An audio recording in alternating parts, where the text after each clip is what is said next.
This morning, I got pretty excited because I have the McDonald's rewards app, which I tell everybody about. You get hella points. I get my Diet Cokes on it, and I get food for the kids, a lot of free food through the. Well, now McDonald's has this menu hack, and it started popping up on my app. And there's one that's a surf and turf, which is like a double cheeseburger with a fish fillet. So at first we thought it was cool, right? So you bring up the video, and I'm like, why is the guy building it himself? Like, why wouldn't he just order the sandwiches? And that's what we learned is you buy it and you have to build it yourself. DIY Mickey D's. Doesn't everybody want that? I'm going to show it. Keep talking about it. Let me see. I just feel like if you're already getting fast food, then the DIY part of it makes it no longer fast, right? Like, right? So when you get the hash brown McMuffin or the crunchy double or the surf and turf or the land, air, and sea over here, like you got to build it yourself. So it comes with the burger and then the nuggets, and then you build it. And people are so mad. I like that they released this, like it's this new secret menu where it's like, it's this new secret menu, but really what it is a whole bunch of people got around, they got a little high, and they were like, hey, what happens when you put the chicken nuggets in the Big Mac? That's exactly what happened is these were hacks that they saw people doing on TikTok. So like the crunchy double, they saw people putting the nuggets into the McDouble or the double cheeseburger and adding the sauce. And they're like, now you could do it yourself. So when you buy it on the app, I'm essentially buying three different, if you want the land, air, and sea, this one right here, you're buying a Big Mac, a fish fillet, and a chicken sandwich. And then you got to pull it all apart and make it yourself. Okay. Does anybody see here that what they've done essentially is they watched all these people do it on TikTok. So we've already been doing the DIY, and then they just kind of hopped on it and said, hey, you've seen it on TikTok. We're just telling you it works. Yeah. Yeah. So one person was like, I ordered 2 land, air, and seas, and I got 6 sandwiches. That's crazy. That's nuts. And then we saw, go ahead.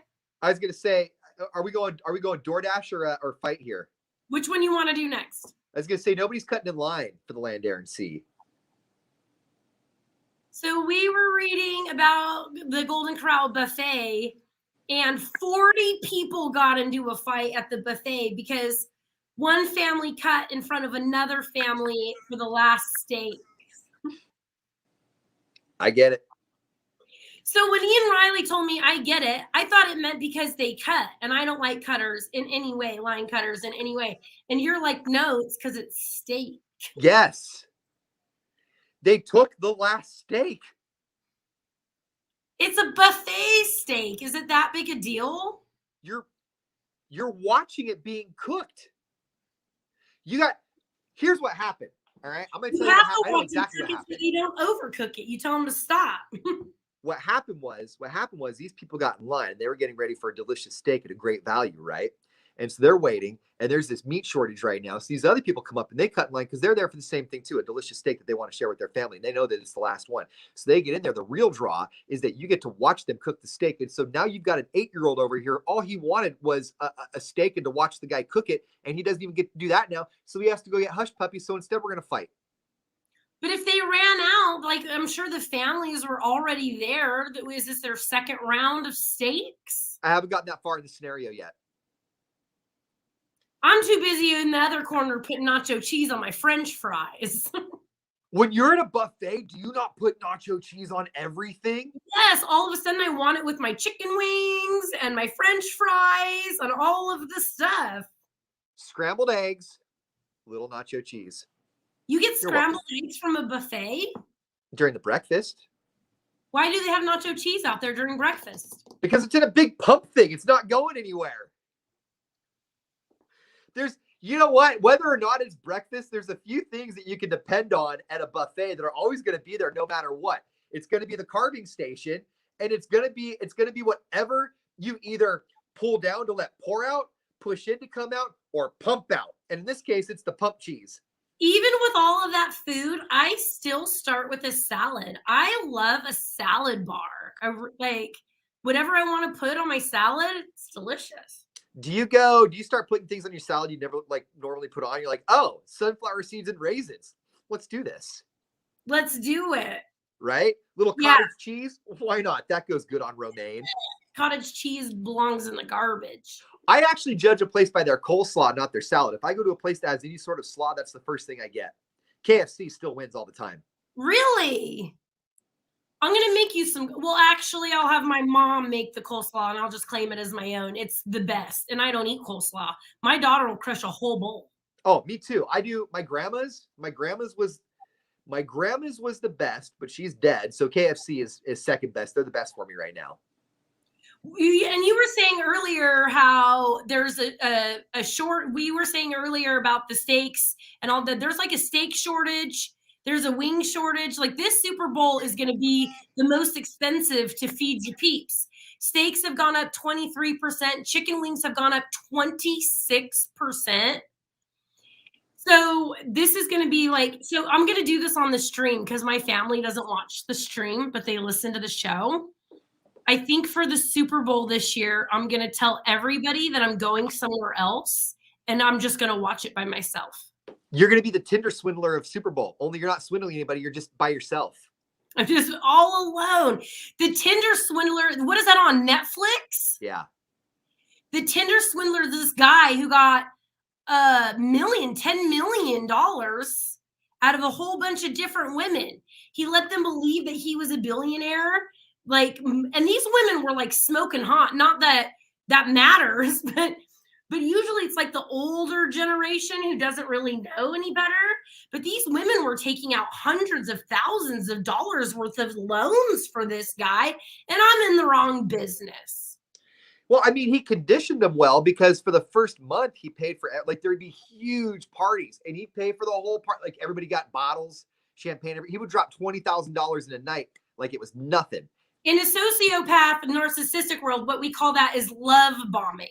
Okay. Where you give everything, all the presents and all the money and everything up from the beginning.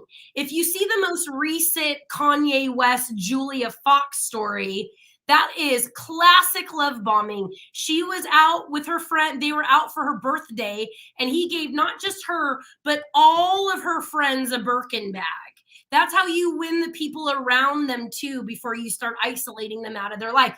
And then if you say he's crazy, they'll be like, no, remember when he gave me that Birkin bag? He seemed like such a good guy. The love bombing at the beginning is the very tip of the manipulation tactic. And this guy did it tenfold to where these women were giving him to $10 million. And then he only got a year in jail, which was reduced to 5 months. And if that was a big business corporation, he would have been in there for years and years and years and years and years. But because it was women, they didn't care. Yeah, like lots of them. Lots of them. Really? I'll spend 5 months in jail for 10 mil. Easy.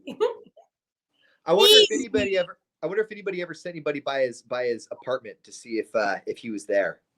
That was on the DoorDash. So then we did this story where the DoorDasher, a woman ordered lemonade and then told him to take it to the house and just to let her know if there's a black Honda there and to take a picture of the driveway if A, there was no black Honda there, or B, there was a Honda plus extra cars. So she gave the DoorDash driver, she said, just keep the food.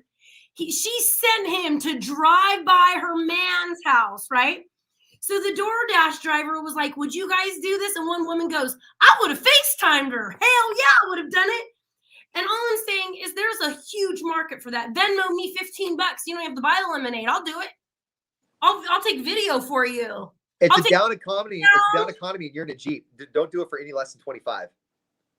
My Jeep gets noticed. I'll have to borrow somebody. I had to stop stalking. That's what we'll do. Start using my car because I got that little plug-in car. So on the days you do it, I'll be in the Jeep. They don't know if you're looking or if you're in my car. They don't know.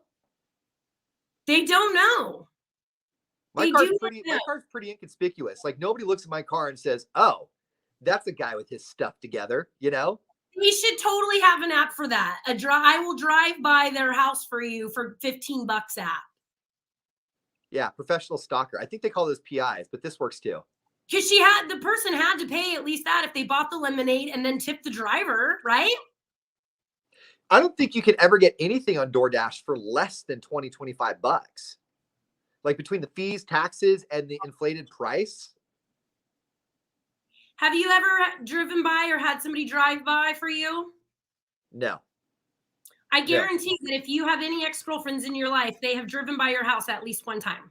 Oh, I've got people on my cameras that I know in the last year who've driven by a couple of times, but it's not one of those things where like I'm chalking it up to they were checking on me, because there's also like close proximity. So I'm giving the benefit of the doubt suspiciously. Yeah. See, Tiffany knows how. Maybe we're not allowed to bring the other thing up. Remember when we were talking to a friend and somebody drove by his house, and I'm like, that's not okay. Yeah.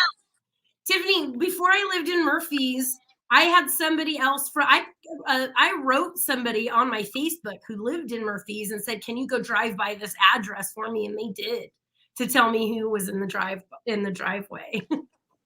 Did you get the information you needed to know? Well, I found out that maybe he was mountain biking all day, and there was a reason that he didn't have any cell service, and maybe I didn't hear from him all day, because I always call myself out. And he's like, "What? How did you know?" And I'm like, "Well, and then I told him I drove by, and he's like, "You drove an hour and a half out of your way?" And then I tried to do a drive-by with somebody before, and he was pulling out of his street at the same time I was pulling up, but I haven't seen him in years and years and years, so he had no idea that it was me in the Jeep, and I had to. You know what? I just don't have it in me to go like that. Like I'm not wired to go by somebody's home, and not because I don't think I'm scared to death that they're going to see me is what it is. I'm sure I'm curious, but I'm scared they're going to see me. And so I've literally never done it. And, you know, I'm going through some stuff right now. Like I've been asked, or it's been inferred that maybe I have. And it's one of those things where it's like, you know, like, I guess I can kind of see where you're coming from, but the reality is A, I'm too scaredy pants to, and B, I just don't care enough to, because it takes too much effort. I'm just too scared to get seen. Yeah. I mean, your heart starts to pound. When I did one, and it was a place I've never been before, and I'm like, watch, this house is going to be at a dead end, and I'm going to have to flip a Yui right in front of this house, right? Sure enough, I get all the way into the woods, and this house is at a damn dead end. And so, not a dead end, like it tees off right there. So I go to turn around, and that's when a deer shot out. And I'm like four-wheel driving into this person's house. And I'm like, oh my God, dying, get out of here. And then one night, my friend Jamie and I did a drive-by together. And because we are moms of the year, we had the kids in the car, and we told the kids we're just going for a drive. We pick at McDonald's. They're all set. Hi, Cheyenne, right? The kids are all set, eating their nuggies. We get to the house. Her truck is completely tinted out, black. You would think it was law enforcement, right? We get up. As soon as we pull up, the boys turn their iPads on, and all the lights on the inside go on. And we're in this giant, obvious, looks like we're ahead of the president style Denali, right? And somebody's out in front. Jamie and I are like, turn off those iPads. And the boys are all, who are we looking for? And so, yeah, that was a big crash and burn. Moms of the year. We'll have to talk about our kids calling us out at another time, because you just reminded me of a time where I think we were at the Smithsonian, and Jackson was in an age where it was like, if he was 7, it was $10 cheaper, $15 cheaper than if he was 8. Or no, 6 and 5, I think. Anyway, so like we got up there, because, you know, he's a very literal, like if you say something, he doesn't agree, it's wrong. About his age. So we got up there, and before we got up there, I said, hey, bud, go hang out over there. Or if you hear me say that you're 5, just be quiet. Why? I'll tell you in a minute. So you get up there, said, what do we got? We got 2 adults and 1 young adult and 1 kid. And he goes, yeah, I'm 5. I'm 6, but today I'm 5. We have 2 young adults. Kids, man, you know who did that to their dad? That balloon boy. Right? Oh, that's remember how that went for those balloon parents when their kids called them out on national TV? That's a story. Oh, that was awesome. You told me to hide, Dad. Dude, your kid would totally be that balloon boy. What? You told me to stay in the basement, Dad. Oh, that both was your outstanding. boys. I'll put that money on both your boys calling you out. Yeah, they'd do it in a heartbeat. Layla would 100% lie for me. Joey, he's not doing that. My oldest son, Sean, would not. My youngest, which is the one I had the issue with, would if he understood why and then agreed with it. Like if you told him like, hey, you're going to tell a fib here because we're going to save a couple bucks. He's going to be like, I don't get it. Why? But if you told him, hey, we're going to go bury a body so we don't get in trouble, he'd be like, cool. Do I bring like my little sand shovel for the beach or do I get to use a big one? Right? See, you know? I gotta talk to Layla like I would talk to myself because she and I are so much alike. I think it was 4th or 5th grade where she was trying to show me her friend Damon's house. And she knew because childcare would drop off Damon before they went over to their daycare, right? Right. And she was like, I think I saw Sisha drive this way. And by the 3rd time around the block, I was like, I am helping my daughter do a drive-by right now. And she's like, that's not the way the front of his house looked. There was an arch. I'm like, oh my God. She's so my kid, dude. So my kid. They absorb so much. Dude. Or when their dad saw my ex and his new girlfriend on the plane and sent me a picture, and Layla goes, let me see that picture. I want to see if she's cuter than you. I saw this statue the other day where it's like this big, huge white statue of a man holding his son's hand, and the man has holes taken out of him, and the son statue is made out of all the pieces that were taken out of the man holding his hand.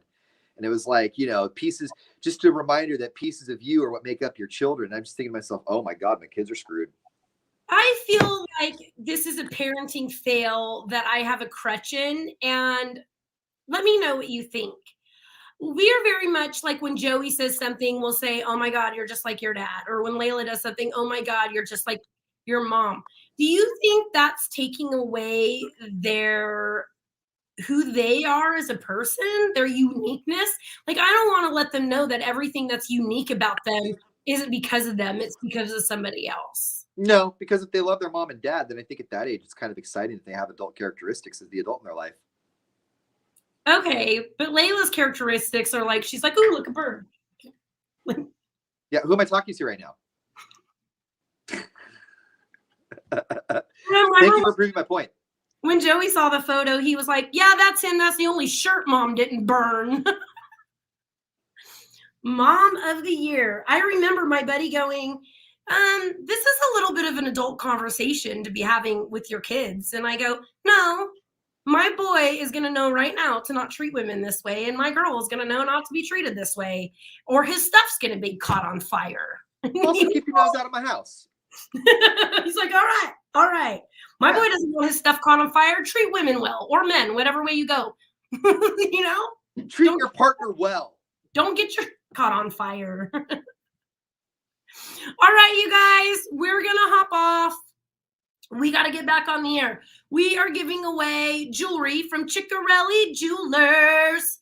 And next week, the Bose noise canceling earbuds. You got it all out right there. What we're going with is you can listen to the game in peace or not at all. What did I make up? I made something up for it. But that's what's going to happen. That's the broad strokes. That's the general gist. Yeah. Yeah, we got the Bose noise canceling headphones next week. We also got some brand new K-Op t-shirts next week we're going to be tossing out. We got the Diamond Heart necklace that you just mentioned for the qualifying prize, the 1-carat diamond earrings. That'll be at 12 o'clock with Ashley. Like, we're kind of ballers here on K-Hop right now. Yeah, it's all us. Ian Riley and I invested into all of the money into the headphones and all of those things and the jewelry. I got you onto Shiba Inu coin about 4 months ago, so I'm not even sure why you're not retired yet. Bala, Shakala. See, I'm so excited, and that was my hip hop, and that's why I'm going to talk about halftime. This is exactly why I'm going to tell everybody that I'm going to somebody else's house for Super Bowl and watch it myself, because I'm not missing any of that halftime show. We have about 90 seconds. Okay, bye. Bye, guys.